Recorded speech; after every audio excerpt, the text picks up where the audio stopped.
Going on, man? You doing good? Thank you. Very well. Thank you. Cool, man. You got Did you it. guys get a chance to listen to our tracks yet? Oh yeah. Yeah, yeah, Yes. we were working on them yesterday, and we're gonna Okay. put everything together. And Sounds great. and send it to it. Really sound amazing. All Really right. so excited about it.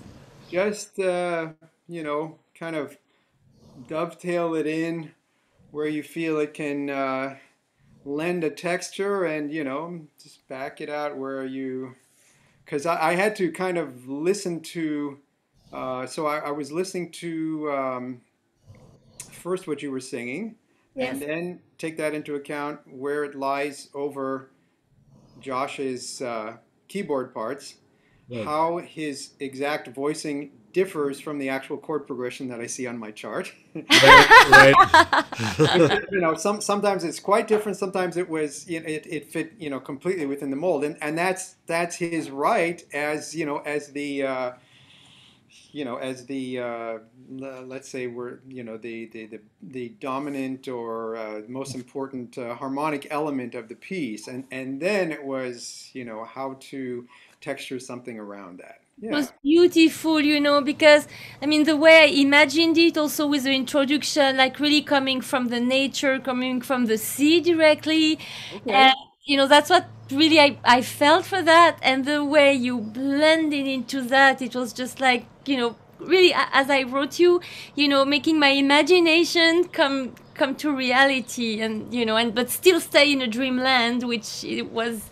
So that was wonderful. So I will leave you with the producer to Okay. lead the interview. And thank you Absolutely. so much again, Brent. No See you problem. My soon. pleasure. All right. So yeah, so did you end up using a cello bow on the vibe bars sometimes, or no? It was unfortunately it's been a victim of horsehair mites. That Oh, they take bows.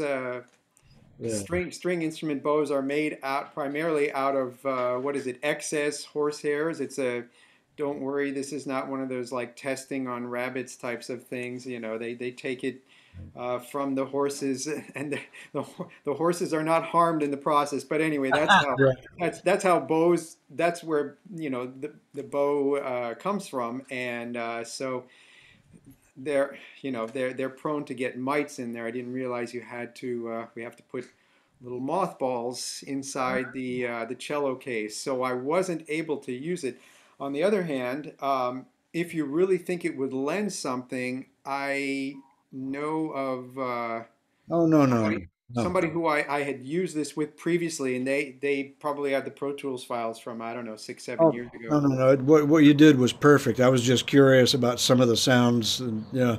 But you No, used that was yeah, six mallets, three in yeah, each hand, and all sort of various unusual clusters based around the beginning harmony to set up the beginning harmony. yeah, Yeah. yeah. Okay. Okay. Well, so basically, what we need here is for you to talk about how you first met Marina, which I believe was at Catalina's at a Kenny Burrell tribute. Is that correct? Yeah. Oh, good. Thanks for reminding me. I knew we were at a it was like a fundraiser of some kind. I Hmm, remembered that. So okay. So yeah, the Kenny Burrell tribute, right. and there were a lot of people performing that night, and you know. There are a lot of great singers and musicians all around the Los Angeles area, but there are very few people um, like yourself, Mr. Whitfield, who Yeah. have a unique sound and can produce something that is distinct and stands apart from the crowd. And that's what I noticed about Marina. I just, I heard her sing after I'd heard, 7, 8, 9 other singers, all who were really, really fine singers. But then something about Marina's delivery, her emotional content, the the thoughtfulness, and then later on finding out that she's into many different styles of music, and she's got this whole other classical training side besides the jazz. So I guess my intuition was correct, so I told my manager who was there with me, we got to go meet her. And so that's what we did. We just, after she was done singing, I just came up and sort of, foisted myself forward and said, "Hi, I'm Brent Fischer," and that's how we met. And then, I just told her how much I enjoyed her music. Shortly after that, she came over here to, the Fisher Music Compound and played this beautiful piano that used to belong to my father, Dr. Claire Fisher. Still nicely in tune and sounding great after all these years. And she played a very, very beautiful and quiet and very, very touching version of Claire de Lune. Right.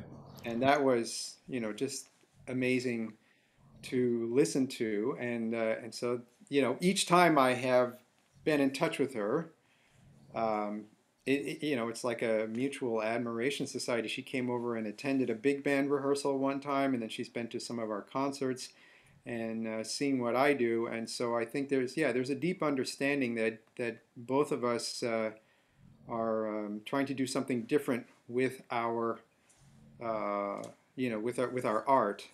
And in my case, it's the carrying on the harmonic and orchestrational concepts of my father, where there is this unusual vocabulary that we're making use of, and it's like a writer when a writer draws you into a book, and you get to see how he crafts words together, and every once in a while you may see a word that you don't quite understand, and it's not meant to be abstruse or vituperous. It's just when you finally understand what that word means, that that was a subtle way of shaping that concept, and this is this makes all the sense in the world because of the way he has done this in this unique way. And so Marina's thing is, besides her ability to just play so beautifully and musically and have this classical touch to her piano playing when she needs it, and this really, really expressive nature, it's her distinct sound, her choice of notes, the choice of phrasing with her vocal melodies, and her all the little things that the little nuances that she throws in as part of her performance, and it appears to come quite naturally to her. And unlike a composer person like myself, I like to sit down and write everything out note for note and fix a form and make it very detailed that way. But Marina just it seems like it's effortless and it's all sincere and just beautiful and amazing. I would say that Marina is definitely a natural improviser. And I think the first standard you heard her sing was "I'm Old Fashioned," Jerome Kern classic. And I know that she absolutely nails the chord changes on that one. I know that for a fact. So maybe maybe you could reflect a little bit on hearing her improvise that first time you heard her perform. Absolutely, and that's that's an art. Some people are gifted improvisers, other people are not, and there's nothing wrong with that. But to be able to do what I refer to as spontaneous composition, when you are improvising something, you're taking all your life's experiences, all your training, and you are looking at a structure of sonic architecture, and you are deciding how to add another color to that sonic architecture, and you're doing it on the spot. And I think the one thing that she takes into account, which is something actually that a woodwind player that I worked with for many, many years, great friend of my dad, Gary Foster, he used to always say in clinics, every note counts when you're improvising. Well, you know exactly what I'm talking about because you do the same thing in your way too. And it's really every note counts. You can't just I think referring to soloing sometimes as blowing is sort of a disservice to people who are really crafting an art the way Marina does it. I mean, okay, yeah, you can get rough and edgy and bluesy and whatever, and maybe that is blowing, but also when you're taking that fine care to really create this, this spontaneous composition, which is, what good improvisation is, she makes every note count in a beautiful, emotional, and just I don't want to think that, music is part science and math, but then also creativity. You have to do it in a creative way. And so, if I'm using technical terminology, I mean it in the most heartfelt manner. It's these are all complementary terms about what she does. So she's thinking, she's processing, she's doing all this stuff, but then she's also feeling and imagining and dreaming and putting forth her creative vision in an instantaneous and spontaneous way, which is amazing. Well, and that leads pretty naturally into the collaboration at hand here, which is this brand new album that we are producing for Marina, and that we're lucky enough to have you as a collaborator on this, and we all thank you so much for your contribution. Any reflections on taking part in this historical recording? Yeah, well, first of all, I was so happy when she first contacted me and said, I'd like to perform your father's song Pensativa, and so I got her a lead sheet, and then I sat with her and I showed her some of the voicings that my dad actually used when he played the song, and some of the way that he harmonized the melody himself, and also some of the unusual twists and turns that he put in harmonically, passing chords and things like that that could sort of lend itself to her incorporating. Take two? Should we take two? No, no, it's okay. Okay. That would sort of lead to her just being aware of what my father had done with it, so that she could incorporate whatever of those ideas of his into her own arrangement. And then she did quite a lot, and that was amazing. So she has got, this version of Pensativa that is, out of all the different arrangements of Pensativa that have been done over the years, a lot of them are really great. Not that many of them are really closely following kind of the Claire Fischer style of putting it together. People are putting their own touch on it, and Marina has certainly done this here too. But she's also incorporated a lot of, in other words, so she's been not copying Claire Fischer, but being inspired by Claire Fischer and incorporating that into what she does with her style. And so I knew that, she asked me to put some vibraphone on there and to just do sort of ethereal colors rather than maybe take part in the melody or something like that, which I thought was a fantastic idea. I didn't even have to hear the recording first to say yes. I knew it was going to be great, and I didn't even know you were going to be producing it. But then that was like all these other stuff, this added surprise. She was just like, oh yeah, we're going to record it, and then to have Josh Nelson on piano, and I mean the rhythm section sounds great too, but Josh has carefully paid attention to all the Claire Fischer twists and turns that we put in, and he's added some of his own, and he has diverged from them when it was creatively interesting, and so we just have all these layers of people paying attention to every last detail of what makes this song special, and so that creates this this grand collaboration that then.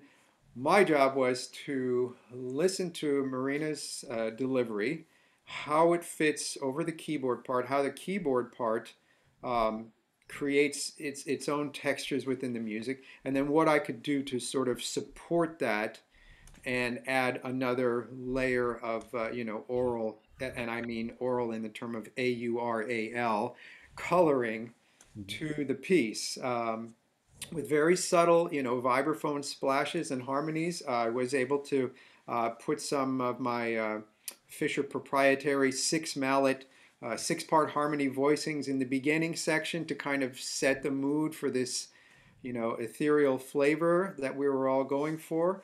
And then after that, it was just a question of making sure that I, added to whatever was going on, and never to dominate it or take something away by doing this big riff. I put very slow vibrato on the vibraphone. I don't necessarily like fast vibrato when it's a coloring situation. It maybe for a quick melody or something, that's nice. And so that was the idea. It was just like, these little ripples in a lake or something, and you're just kind of floating in the boat there, and thinking all these thoughts. I think pensativa, the Spanish word, if I'm not mistaken, it's a way of referring to, it's almost like musings, so it can be, yes, this pensiveness about, let's say worries or things that are, maybe not going as well, or just accepting that stuff doesn't always go the way you want, but life is still beautiful.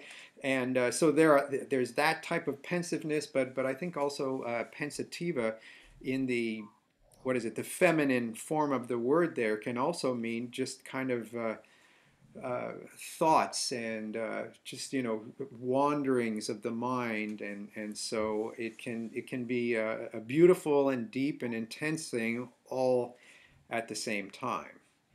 And I don't know if I've really rambled on and strayed off the subjects here, but no, that's great.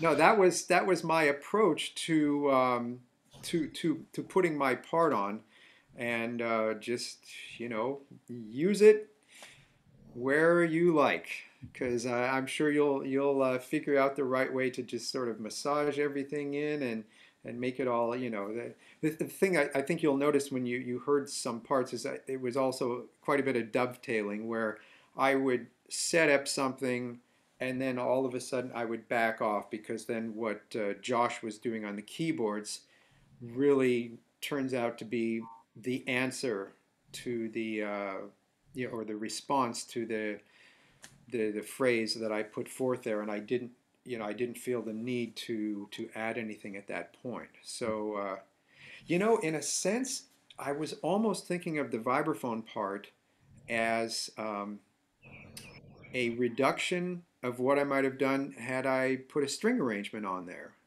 or a choir, choir backgrounds or something like that. I was kind of approaching it in the same way. The only difference is, because I have the sustain pedal on the vibraphone, I can hit some notes and then I can add to it. I can get this, beautiful cluster of 14, 15, 16 notes all going at the same time, and then just let it sit there in the background and sort of marinate around everything that Marina and Josh are doing. So we, again, we have this, it's like a bunch of chefs in the kitchen, but not too many, so that we end up with this beautiful creation where everybody kind of, I'm going to put in this spice, well, I'm going to add this herb to it, and then, you put it together and you taste it, and it just all tastes great together. So that was my idea, yeah. Just enough chefs in the kitchen, right? Right, exactly. Yeah. Oh, thanks so much, Brent. This has been great getting your reflections on everything, and we really do appreciate your participation and your artistry, and